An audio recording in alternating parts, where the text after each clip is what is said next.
नमस्कार दोस्तों, कैसे हो आप सभी। आशा करता हूँ आप सभी अच्छे होंगे। स्वागत है आपका आरडी गुरुकुल यूट्यूब चैनल पर। और इसी का आशा के साथ हम नेक्स्ट टॉपिक लेकर आए हैं, हमारा प्रस्तावना से जुड़े संबंधित सभी विवाद। ये मैंने आपको सबसे पहले संविधान की मूल संरचना से जुड़े विवाद लिख दिए हैं।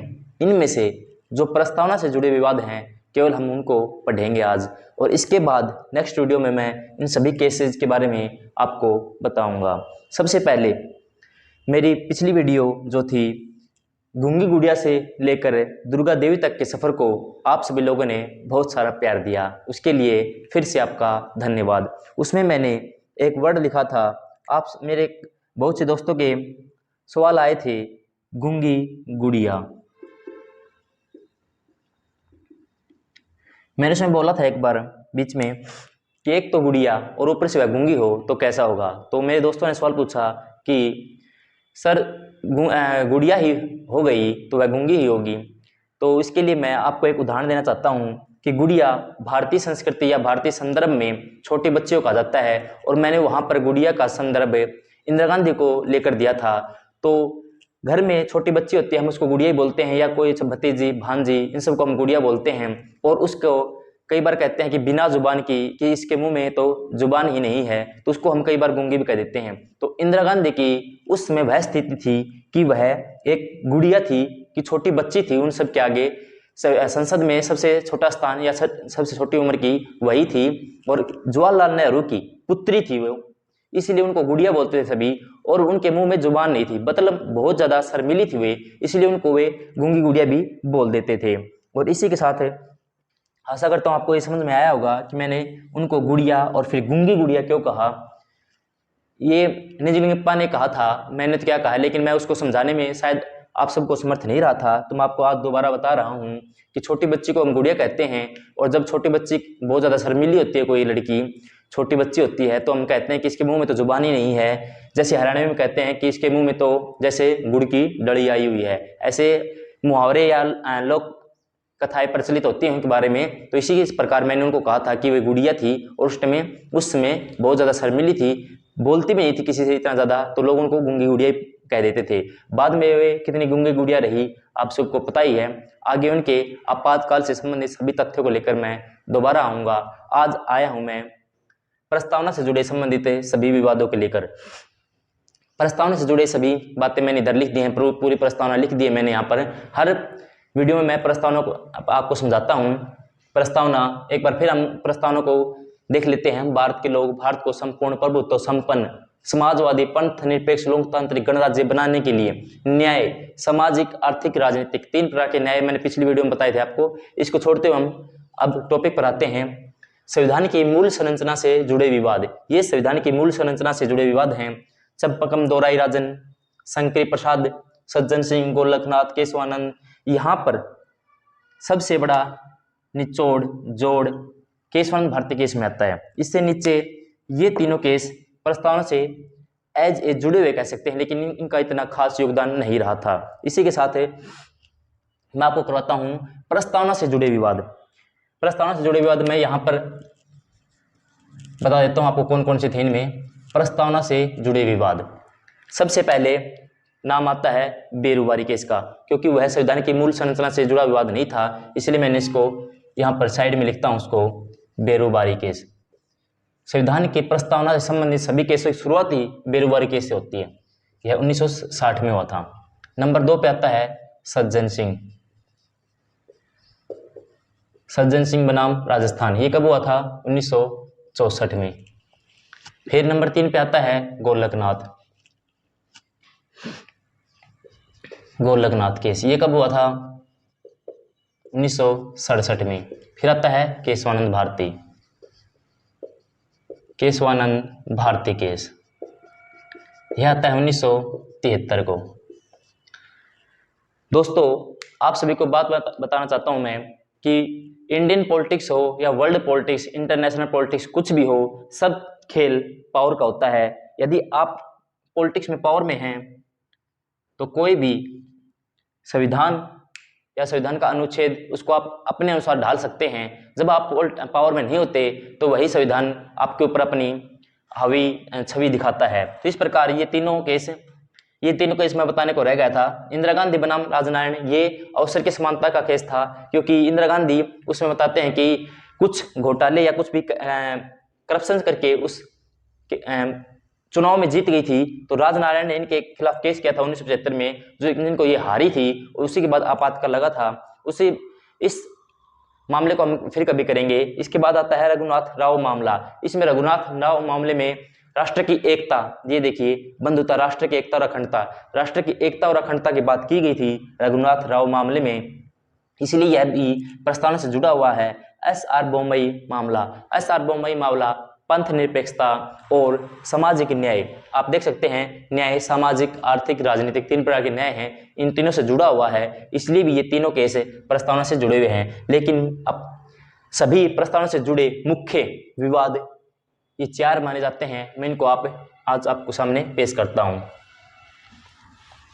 अगर आपको वीडियो समझ में नहीं आती हो, आप कमेंट करके बता सकते हैं, या फिर कुछ और आप रोचक तथ्य जो आप कंफ्यूज हैं जिस रोचक तथ्य में, जैसे हमने पिछली बार गूंगी गुड़िया का पहला रोचक तथ्य आपके सामने पेश किया था, उसी प्रकार कोई और रोचक तथ्य पेश करना हो तो आप हमें सजेस्ट कर सकते हैं। इसी के साथ हम शुरुआत करते हैं आज के पहले केस की, बेरूबारी केस। यह केस कब हुआ था? 1960 में। भारत के प्रधानमंत्री थे उस समय जवाहरलाल नेहरू। जवाहरलाल नेहरू बहुमत से संसद में अपनी सरकार बनाए हुए थे। आपको अभी मैंने एक खेल बताया था पावर का। न्यायपालिका और विधानपालिका मीन्स सरकार के बीच हमेशा पावर को लेकर झगड़ा बोल सकते हैं आप, या खींचातानी बोल सकते हैं। खींचातानी रही है जब जब न्यायपालिका पावर में रही है तो सरकार, मैंने पिछली वीडियो में बताया भी था आपको कि न्यायपालिका जब जब पावर में आई है सरकार को नीचा देखना पड़ते हैं, या सरकार के कानून बिल अधूरे रह जाते हैं, और जब सरकार पावर में होती है तो न्यायपालिका को नीचा खींचना पड़ता है। इसी प्रकार ये सब पावर का झगड़ा है। सब पावर का झगड़ा ये कब आकर खत्म होता है? 1973 में केशवानंद भारती केस पे। केशवानंद भारती केस वह मध्यस्थ की भूमिका निभाता है न्यायपालिका और सरकार के बीच, जो उस पावर के झगड़े को खत्म करता है। वरना 1950 से लेकर 1973 तक यह पावर का झगड़ा सरकार और न्यायपालिका के बीच चलता रहता है। वापस आते हैं अपने टॉपिक पर, बेरूबारी केस जो 1960 में हुआ था। क्या था बेरूबारी केस? पश्चिम बंगाल के जलपाईगुड़ी एक जिले में बेरूबारी नाम का एक क्षेत्र है, जिस पर 1960 में पाकिस्तान ने अपना हक जताया। पाकिस्तान ने कहा कि यह हमारा हिस्सा होना चाहिए, क्योंकि जब भारत और पाक विभाजन हुआ, ये भारत का नक्शा है, यहाँ पर ये यहाँ से नेपाल होता है, ये बांग्लादेश जिसको हम पहले पूर्वी पाकिस्तान कहते थे, और इधर पश्चिमी पाकिस्तान था। इसका ये 2 भागों में बांट दिया गया था, पूर्वी पाकिस्तान और पश्चिमी पाकिस्तान। भारत में इसका निर्धारण करने के लिए सर रेडक्लिफ आए थे, जिन्होंने अपने लेजीपन को दिखाते हुए यहाँ के एरिया का तो जाकर मुआयना किया और यहाँ के एरिया को बिल्कुल अच्छे से पाकिस्तान में शामिल कर दिया। लेकिन जब इस क्षेत्र की बात आई तो उन्होंने अपने लेजीपन को दिखाया, और एक जहाँ बैठे ही मानचित्र पर बैठे बैठे यहाँ पर जैसे एक थाना यहाँ पर हो गया, एक थाना यहाँ पर हो गया, एक यहाँ पर हो गया, तो उनको आपस में ऐसे ही लाइन से ही मिला दिया और इस क्षेत्र को नाम दिया पूर्वी पाकिस्तान। बांग्लादेश बहुत बाद में बना है। आप मेरी गूंगी गुड़िया से दुर्गा देवी तक की वीडियो को देख सकते हैं, उसमें मैंने बताया है बांग्लादेश कैसे और किस तरह बना था, कैसे इंदिरा गांधी का अहम योगदान रहा था। मैंने वह वीडियो इसलिए पहले कराई थी कि आप उसको देखकर इस वीडियो को अच्छी तरह समझ पाएंगे, क्योंकि इसमें सब पावर का खेल है और सब इंदिरा गांधी के बारे में भी बहुत बातें हैं। तो यहाँ पर ये क्या था, ये बांग्लादेश। अपने मानचित्र में आप देख सकते हैं भारत, इधर पाकिस्तान और इधर बांग्लादेश, जिसको पहले पूर्वी पाकिस्तान के नाम से जाना जाता था। तो यहाँ पर बेरूबारी नाम का क्षेत्र था। आशा करता हूँ आपको साफ दिखाई दे रहा होगा, शायद मैंने छोटा बना दिया, ये कोई नहीं। यहाँ पर बेरूबारी नाम का क्षेत्र था। तो सर रेडक्लिफ ने घर बैठे बैठे ही, एक जगह बैठे बैठे ही ऐसे थाने से थाने को मिलाते हुए लाइन खींच दी। तो वह लाइन, वह रेडक्लिफ रेखा लोगों के घरों में से होती हुई गुजरी। तो उस समय की कुछ लोक कथाएं या कहानियां या चुटकुले भी मशहूर हो गए कि किन्हीं लोगों के घरों के बीच से वह लाइन गुजरी तो लोग कहते थे हम सोते भारत में हैं और खाना खाने या अपनी रसोई में पाकिस्तान जाते हैं। हम नहाते भारत में हैं, सोते पाकिस्तान में हैं। इस प्रकार की लोक कथाएं या चुटकुले मुहावरे काफी प्रसिद्ध हो गए थे उस समय, क्योंकि बिल्कुल एक घर के बीचों बीच, जैसे आपका घर है उसके बीचों बीच एक लाइन खींच दी जाए और बोल दिया जाए इधर का हिस्सा पाकिस्तान का होगा और इधर का भारत का। तो यदि आप एक पांव इधर रख देते हैं तो आपका एक पांव भारत में और एक पांव आपका पाकिस्तान में। इस प्रकार के मुहावरे काफी चुटकुले काफी प्रसिद्ध हुए थे उस समय। तो हम वापस अपने टॉपिक पर आते हैं कि यह बेरुबारी नाम का क्षेत्र था। इसको सर रेडक्लिफ थे जो मानचित्र में दर्शा जरूर दिया लेकिन कोई लिखित दस्तावेज नहीं दिया भारत को, लिखित दस्तावेज नहीं दिया। ये बोल दिया कि ये आपका क्षेत्र है भारत को, लेकिन मानचित्र में ऐसा कोई लिखित दस्तावेज नहीं दिया भारत को कि जिससे ये लगे कि यह भारत का क्षेत्र है। पाकिस्तान इस बात की ताक में हमेशा से रहता आया है। पाकिस्तान छोटा भाई होते हुए भी हमसे दुश्मनी रखता है, लेकिन भारत ने कभी ऐसी कोई मंशा उसके प्रति नहीं रखी है, क्योंकि वह चीन को अपना साथी मानता है। होता है कई बार ये भी, जब दो भाई अलग होते हैं तो छोटा या बड़ा भाई कोई भी अपने दूसरे भाई से दुश्मनी रखते हुए किसी पड़ोसी से दोस्ती कर लेता है, लेकिन वह हमेशा हानिकारक होती है। अब आप अगर अंतर्राष्ट्रीय राजनीति से जुड़े हुए हैं तो आप पाकिस्तान की दशा देख सकते हैं, चीन उसका किस प्रकार फायदा उठा रहा है। उस टॉपिक पर न जाते हुए हम वापस अपने टॉपिक पर आते हैं। सर रेडक्लिफ ने कोई लिखित दस्तावेज नहीं दिया भारत को, जिससे पाकिस्तान ने दावा ठोक दिया बेरुबारी पर कि यह हमारा क्षेत्र है। लेकिन भारत का अनुच्छेद 1,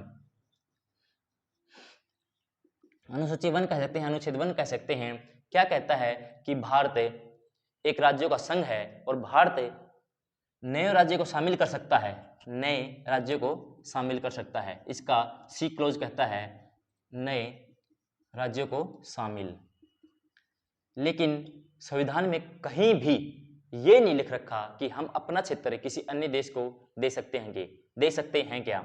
अनुच्छेद आर्टिकल 3 में लिखा है कि राज्यों की सीमा चेंज करनी हो, नए राज्यों का पुनर्गठन करना हो, राज्यों का नाम बदलना हो, इस प्रकार कार्य हम कर सकते हैं। लेकिन कहीं भी ये नहीं लिखा था कि हम अपना कोई क्षेत्र किसी अन्य देश को दे सकते हैं या नहीं। यहाँ पर ये बात आकर अटकी बेरुबारी केस की। यह जब केस हुआ तो पश्चिम बंगाल के लोगों ने कहा कि हम अपना क्षेत्र पूर्वी पाकिस्तान को नहीं देंगे। राष्ट्रपति ने न्यायालय से सलाह मशवरा मांगी और इस प्रकार उन्होंने बताया कि जब अनुच्छेद 1 कहता है कि भारत राज्यों का संघ है और यह किसी भी अन्य देश को अपनी कोई भी सीमा या अपना क्षेत्र नहीं दे सकता, तो उसके लिए आपको नया संशोधन करना पड़ेगा। तो उसके लिए 1960 में 9वां संवैधानिक संशोधन हुआ। 9वां संवैधानिक संशोधन हुआ और उसके बाद ही हमने बेरुबारी नामक क्षेत्र पूर्वी पाकिस्तान को दिया था, जो आज के समय में बांग्लादेश है। यह हमारा बेरुबारी केस था, यह मामला था, लेकिन यह अपनी प्रस्तावना से कैसे जुड़ा हुआ है उसको मैं बताता हूँ। ये यहाँ देखिए, प्रस्तावना में कहा गया है राष्ट्र की एकता और अखंडता। जब लोगों ने यह बात उठाई कि प्रस्तावना में लिखा है राष्ट्र की एकता और अखंडता लिखा है, तो हम कोई भी क्षेत्र किसी दूसरे देश को कैसे दे सकते हैं, तो न्यायालय ने कहा कि प्रस्तावना संविधान का भाग नहीं है, प्रस्तावना संविधान का भाग नहीं है, भाग नहीं। यहां पर देखिए बेरुबारी में क्या कह दिया, प्रस्तावना संविधान का भाग नहीं है। और लेकिन जब जब संविधान में कोई अस्पष्ट भाषा होगी तो हम प्रस्तावना का ही प्रयोग करेंगे। यह प्रस्तावना संविधान से अलग ही बता दी, लेकिन इसको जोड़े भी रखा, क्या कहकर कि जब जब संविधान में कोई भाषा अस्पष्ट होगी, हमें समझने लायक नहीं होगी, समझने में कठिनता होगी, तब हम प्रस्तावना का प्रयोग करेंगे। यहाँ पर एक पावर का खेल आपको और बताता हूं मैं। कब हुआ था ये? 1960 में। किसकी सरकार थी? नेहरू की। कैसी सरकार थी? बहुमत की। आपको मैंने अभी भी पहले बताया था, सब पावर का खेल है। अंतर्राष्ट्रीय राजनीति लगा लिए, भारतीय राजनीति लगा लिए, आप या आपके गांव की राजनीति क्यों ना लगा लीजिए, सब पावर का खेल है। 1960 में नेहरू की सरकार और बहुमत वाली सरकार यहाँ पर न्यायपालिका को इनके संशोधन को मानना पड़ा और यहाँ पर इनके संसद के बनाए कानून को पास करना पड़ा और प्रस्तावना को ही उनको मानने के लिए इनकार करना पड़ा कि प्रस्तावना संविधान का भाग है ही नहीं। इसके आगे नेक्स्ट आता है हमारा, आशा करता हूं आपको ये समझ में आया होगा। बेरोजगारी केस से आप संबंधित और भी वीडियो देख सकते हैं, या बेरोजगारी नाम क्षेत्र को आप गूगल पर सर्च कर सकते हैं। भारत के मैप में ये यहाँ पर बांग्लादेश और ये पश्चिम बंगाल के बिल्कुल पास में है। यहाँ से नेपाल होता आ रहा है आपका, और यहाँ पर बेरोजगारी क्षेत्र है जो पश्चिम बंगाल के जलपाईगुड़ी जिले के एक क्षेत्र का नाम है। आशा करता हूँ आपको समझ में आया होगा। इसके साथ ही हमारा नेक्स्ट केस आता है सज्जन सिंह बनाम राजस्थान केस। सज्जन सिंह, भारत सरकार सभी को जमींदारी प्रथा उन्मूलन के तहत सभी नागरिकों को जमीन बांटना चाहती थी। सज्जन सिंह हमारी प्रस्तावना से कैसे जुड़ा हुआ है, इसमें न्यायमूर्ति मधोलकर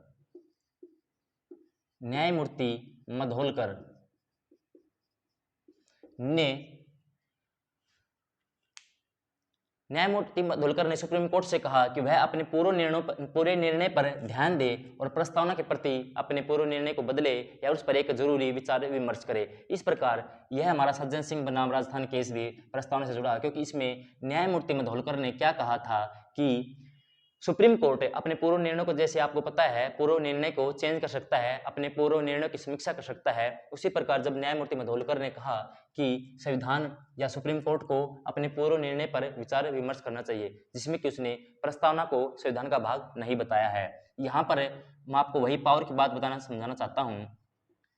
पावर, यहाँ पर पावर में कौन था? शास्त्री जी की सरकार थी, क्योंकि उस समय तक नेहरू जी का देहांत हो चुका था। शास्त्री जी नए प्रधानमंत्री थे।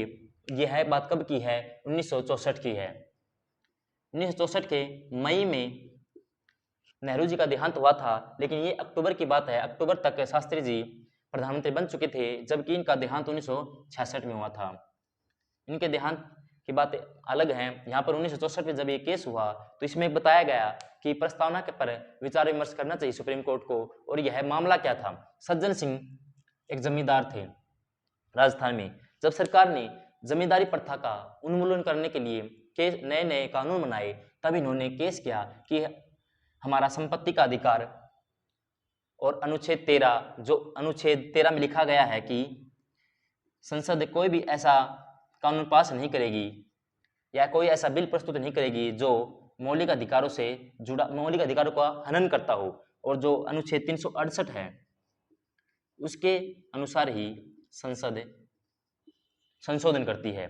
तो यहाँ पर पावर में आपको पता है शास्त्री जी थे, बहुमत वाली वही सरकार है, तो न्यायपालिका को कैसा झुकना पड़ा? न्यायपालिका ने कहा कि अनुच्छेद 13 और 368 दोनों अलग अलग हैं। इट मीन्स संसद चाहे तो मौलिक अधिकारों में का हनन कर सकती है, उनको शून्य तो नहीं बोलेंगे हम, उसको छोटा कर सकती है। तो इस प्रकार यह केस तो रहा सरकार के पक्ष में ही, लेकिन यह केस हमारी प्रस्तावना से इसलिए जुड़ा हुआ है क्योंकि न्यायमूर्ति मधोलकर ने कहा था कि सुप्रीम कोर्ट अपने पूर्व निर्णय की समीक्षा करे। इस प्रकार सज्जन सिंह मामला भी हमारे इससे प्रस्तावना केस से जुड़ा हुआ है। आशा करता हूँ आपको ये सब समझ में आ रहा होगा। सब पावर का खेल है। जब जब सरकार पावर में रही है, न्यायालय को ऐसा ही नीचे खींचना पड़ा है। हमारा नेक्स्ट केस आता है Golaknath case. Golaknath case versus Punjab राज्य केस। गोलकनाथ दो भाई थे। वही बात आती है जमींदारी उन्मूलन वाली। जब जमींदारी प्रथा का उन्मूलन के लिए पंजाब राज्य में यह अभियान चलाया गया तो गोलकनाथ दोनों भाइयों ने केस किया कि यह हमारे मौलिक अधिकारों का हनन है, हमारे संपत्ति रखने का हनन है, संपत्ति रखने का अधिकार हमें मिला हुआ है। तब मिला हुआ था मूल अधिकारों में, बाद में मोरारजी देसाई की सरकार ने इसको बदल दिया था संपत्ति के अधिकार को। यह एक सामान्य कानून बना दिया था, लेकिन शुरुआती दौर में यह एक हमारा मौलिक अधिकार था, संपत्ति का अधिकार। और इस प्रकार गोलकनाथ केस में दोनों भाइयों ने कहा कि हमारी जमीन है, हमें वापस दी जाए, यह हमारा मूल अधिकार है, यह मौलिक अधिकार है हमारा कि हम जमीन रख सकते हैं। लेकिन सरकार, कब की बात है? 1967 की। और अनुच्छेद 13 और अनुच्छेद 368 मैंने आपको अभी बताए कि क्या होते हैं। अनुच्छेद 13 और 368। अनुच्छेद 368 होता है जब हम संविधान में कोई भी नया संशोधन करते हैं, उसके लिए अनुच्छेद 368 का प्रयोग करते हैं। अनुच्छेद 13 में लिखा गया है कि संसद कोई भी ऐसा कानून पारित नहीं करेगी जिससे मूल अधिकारों का हनन होता हो। तो इस प्रकार 1967 में आपको पता है किसकी सरकार थी? इंदिरा गांधी की।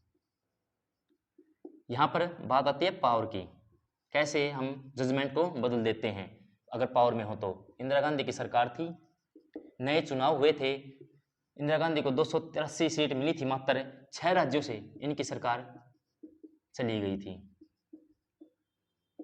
इट मीन्स सरकार की स्थिति कमजोर हो गई थी। यहाँ पर अगर सरकार के आप समझ सकते हैं सब पावर का खेल, अगर सरकार की स्थिति कमजोर हुई है, इट मीन्स न्यायपालिका अपने निर्णय को अच्छे प्रकार सुना सकती है। गोलकनाथ केस में सरकार के पक्ष को खारिज कर दिया और गोलकनाथ के केस को पक्ष को स्वीकार किया। इसमें इन्होंने कहा कि ये मैंने साफ कर दिया, अनुच्छेद 13 में क्या लिखा गया है कि संविधान संसद ऐसा कोई कानून पारित नहीं करेगी जो मौलिक अधिकारों का हनन करता हो। और पहले सज्जन सिंह बनाम या शंकरी प्रसाद केस में भी कहा गया था कि अनुच्छेद 368 और अनुच्छेद 13 अलग अलग हैं।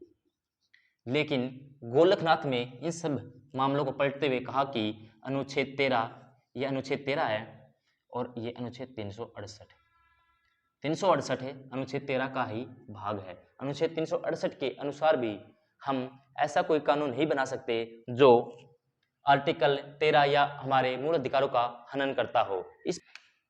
इस प्रकार बात आती है यह केस हमारी प्रस्तावना से किस प्रकार जुड़ा हुआ है। इस केस में न्यायालय ने अपने पक्ष को, अपने मजबूत पक्ष को रखते हुए यह भी कहा था कि प्रस्तावना संविधान की मूल आत्मा है।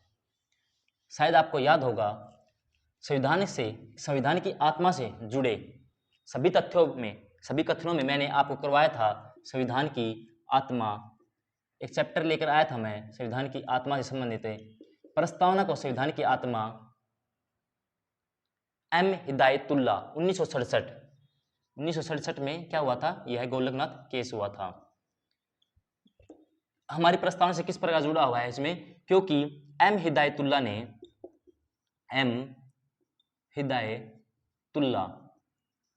ने प्रस्तावना को संविधान की मूल आत्मा कहा था। शायद आपको याद होगा हमारे इंस्टाग्राम अकाउंट पर भी हमने ऐसे क्वेश्चंस डाले थे जिनमें पूछा गया था कि प्रस्तावना को मूल आत्मा किसने कहा था, अनुच्छेद 32 को संविधान की मूल आत्मा किसने कहा था, और 1967 का जो गोलकनाथ केस हुआ था उसमें प्रस्तावना को संविधान की मूल आत्मा किसने कहा था। इस प्रकार गोलकनाथ केस हमारी प्रस्तावना से जुड़ा हुआ है क्योंकि इसमें इन्होंने बता दिया था कि प्रस्तावना संविधान का अभिन्न भाग न बताते हुए भी इन्होंने कहा कि यह प्रस्तावना संविधान की मूल आत्मा है। क्योंकि प्रस्तावना आप समझ सकते हो,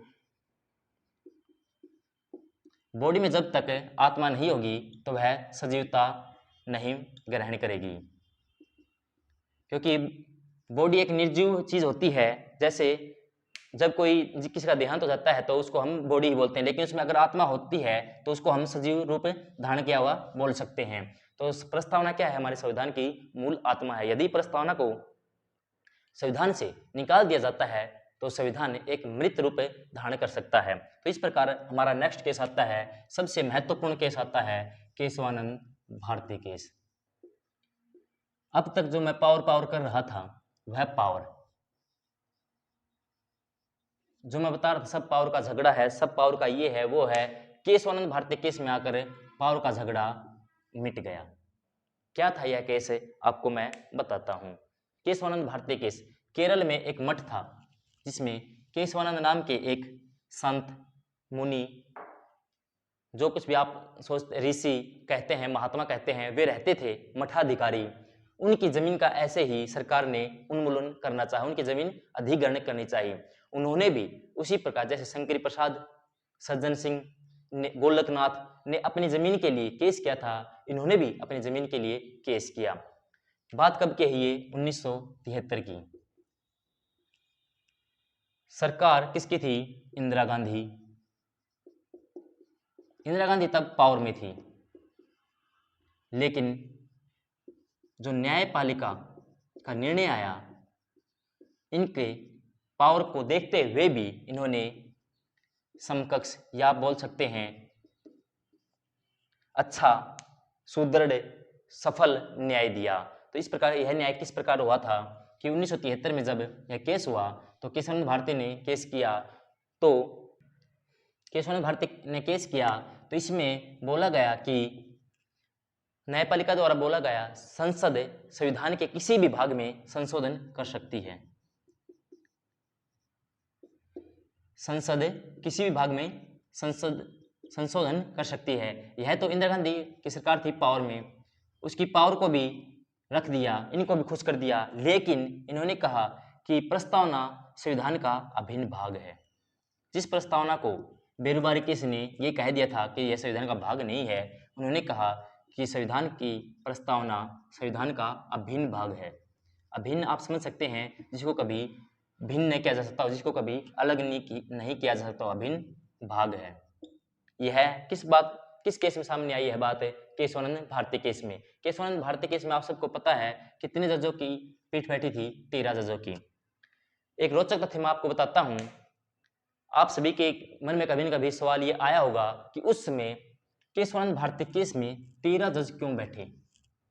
ऐसा क्या मुख्य विषय था यह या फिर मठाधिकारी या कोई मठाधिकारी पावर में था क्या जो 13 जजों की पीठ बैठी? तो मैं आपको बता देता हूं, जब भी संविधान की व्याख्या करनी हो तो कम से कम 5 जजों की पीठ बैठती है। कम से कम 5 जजों की संविधान की व्याख्या करनी हो तब। तो आप सोच रहे होंगे कि यहाँ तो 5, यहाँ पर 13, 5 जजों की पीठ बैठा सकते थे, लेकिन 13 ही क्यों बैठाए? तो आपको बता देता हूं मैं, गोलकनाथ केस में 11 जजों की पीठ बैठी थी और इसने 5-6 अपना फैसला सुनाया था गोलकनाथ केस में। इसी प्रकार जब संविधान की व्याख्या की बात आती है तो कम से कम 5 जजों की पीठ होनी चाहिए और पूर्व में दिए गए निर्णय में जितने भी जज थे उससे अधिक होने चाहिए। और एक रोचक तथ्य आपको और बता देता हूं मैं, उस समय भारतीय न्यायपालिका में 13 ही जज थे। 13 ही जज थे और सब के सब बैठे थे उस केस में, सबके सब 13 ही जज थे और 13 ही बैठ गए उसमें। यह शायद आपको, आशा करता हूं आपको पहली बार सुनी हो आपने बातें, आपको पहले भी जानकारी हो और इसी के साथ आपकी जानकारी अच्छी हो जाएगी। और अगर किसी को जानकारी नहीं थी तो उसको जानकारी मिल गई होगी कि जब संविधान की व्याख्या की बात आती है तो कम से कम 5 जजों की पीठ बैठती है। और संविधान की व्याख्या की जब 5 जजों की पीठ बैठती है तो उसमें यह भी देखा जाता है कि वह संविधान की व्याख्या अगर पहले हो चुकी है तो उसमें कितने जज बैठे थे। अगर उसमें जितने भी जज बैठे थे तो उससे 1 या 2 फालतू जज नेक्स्ट केस में बिठाए जाते हैं। तो जब गोलकनाथ केस हुआ तो उसमें 11 जज बैठे थे। तो जब केशवानंद भारती केस हुआ तो उसमें कितने जज बैठे? 13। और रोचक विषय यही बात है, उस समय जज भी न्यायपालिका में 13 ही थे। इस प्रकार आशा करता हूं आपको आज का टॉपिक अच्छे से समझ में आएगा। बेरुबारी केस जिसमें कहा गया कि प्रस्तावना संविधान का भाग नहीं है। सज्जन सिंह, इसमें कहा गया न्यायमूर्ति द्वारा कि संसद को या फिर सुप्रीम कोर्ट को अपने पूर्व निर्णय पर एक बार विचार विमर्श करना चाहिए। गोलकनाथ केस में कहा गया, गोलकनाथ केस में एम हिदायतुल्लाह द्वारा कहा गया कि प्रस्तावना संविधान की मूल आत्मा है। इस प्रकार यह हमारी प्रस्तावना से जुड़ता है। और केशवानंद भारती केस जिसने सभी पावर के झगड़े को मिटाकर ही रख दिया। इस प्रकार आगे आगे जो भी केस आते गए उनमें इतना पावर का झगड़ा नहीं हुआ, क्योंकि इन्होंने कह दिया कि आगे से जो भी संशोधन होंगे उनमें न्यायपालिका उनका रिव्यू कर सकती है, उनका रिव्यू देख सकती है। इस प्रकार केशवानंद भारती केस में प्रस्तावना को संविधान का अभिन्न भाग बताया। इसी प्रकार आज के टॉपिक को खत्म करते हुए आप सभी का बहुत बहुत धन्यवाद। इसी के साथ आपका दिन शुभ रहे, आप स्वस्थ रहें, मस्त रहें। धन्यवाद।